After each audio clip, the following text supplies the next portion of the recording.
Bien, alors l'exercice numéro 2. Votre fonction f, elle était définie par 3x plus 4 sur x carré moins x plus 1. Et on vous demandait si elle avait des valeurs interdites. Donc, une fonction définie par un quotient, ce qui est le cas ici, peut éventuellement avoir des valeurs interdites si jamais le dénominateur vaut 0. Le numérateur pose pas de problème, mais il faut savoir qu'on n'a pas le droit de diviser par 0. Donc, pour savoir si un quotient va avoir oui ou non des valeurs interdites, il faut regarder si oui ou non le dénominateur a des risques de s'annuler. Donc, on s'intéresse uniquement au dénominateur x carré moins x plus 1.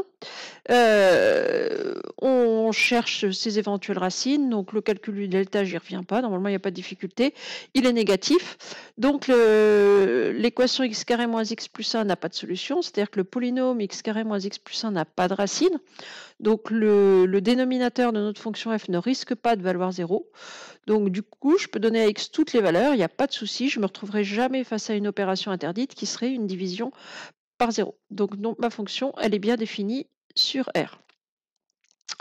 Ensuite, donc, il fallait résoudre l'inéquation f de x supérieur ou égal à 5, c'est-à-dire 3x plus 4 sur x carré moins x plus 1 supérieur ou égal à 5. Donc, on a des outils, notamment le tableau de signes, pour résoudre une inéquation, mais pour que ça revienne à une étude de signes, il faut que votre inéquation ce soit plus grand ou plus petit que 0.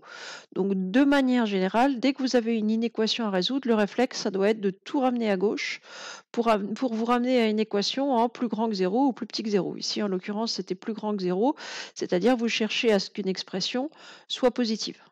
Vous aurez toujours des outils pour positif ou négatif, alors que plus grand que 5, plus petit que 5, on n'a pas grand-chose. Donc là, je bascule mon 5 de l'autre côté, il devient moins 5. L'idée, c'est ensuite de tout mettre au même dénominateur. On a à faire une fraction moins un entier. Donc notre dénominateur, c'est x carré moins x plus 1. Donc le 5, eh ben, je multiplie en haut et en bas par x carré moins x plus 1. Donc je me retrouve avec au numérateur 3x plus 4, et puis ensuite on distribue, alors attention il y a un moins ici, donc on distribue un moins 5 du coup sur x carré moins x plus 1, ce qui va donner moins 5x carré plus 5x moins 5. Quand on réduit le numérateur, on a moins 5x carré plus 8x moins 1. On sait déjà que supérieur ou égal à 0. On sait déjà maintenant, quand on veut pour résoudre cette inéquation-là, que le dénominateur est positif. Enfin, il a un discriminant négatif, on l'a calculé tout à l'heure. Donc votre polynôme dénominateur est toujours du signe de A.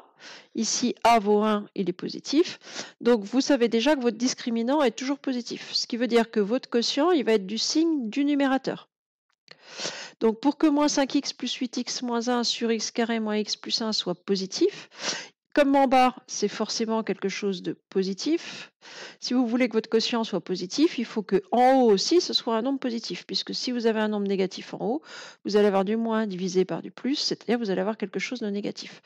Donc en fait, pour résoudre l'équation quotient, moins 5x carré plus 8x moins 1 sur x carré moins x plus 1 supérieur ou égal à 0, il suffit de résoudre l'inéquation moins 5x carré plus 8x moins 1 supérieur ou égal à 0. C'est-à-dire là, c'est une inéquation du second degré que vous savez faire maintenant depuis un petit moment.